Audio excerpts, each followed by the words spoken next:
Our international affairs editor, Philip Turle, is still here in studio with me.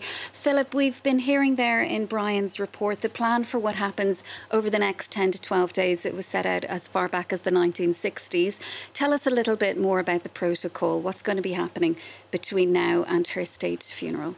Well, she died in Scotland, not in London. So the first thing to do is to bring back the Queen's body to London. That will be done by train, and it should be probably tomorrow, Saturday.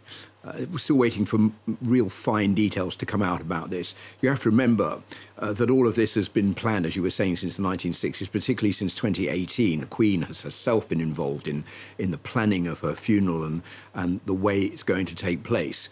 And this is very important because it's such a huge event that there is no room for error. There's no room for a faux pas or anything going wrong. It's right down to playing a musical partition. Everything has to be exactly correct and on time.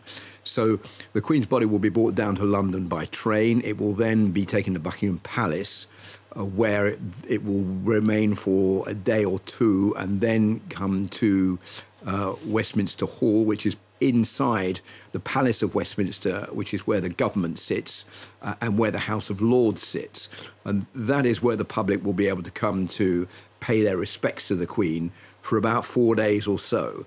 Now, I expect that tens of thousands of people are going to want to come to see the Queen's coffin and file past it. So there are going to be huge queues of people outside, long waiting lines.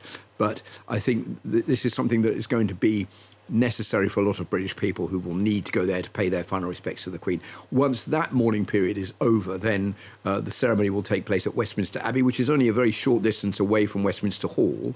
The coffin will be taken on a gun carriage to Westminster Abbey, where the funeral ceremony will take place. We don't know exactly when that's going to be. It could be 9 days, it could be 12 days, but it's unlikely to be for at least until, I don't think, Monday of not this week, coming the week after.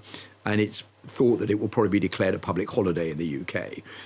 And then after that ceremony is over, the Queen's body will be taken to Windsor Castle and will be laid to rest in St James's Chapel, which is where the Duke of Edinburgh, her husband, is also buried. So she will be buried next to him.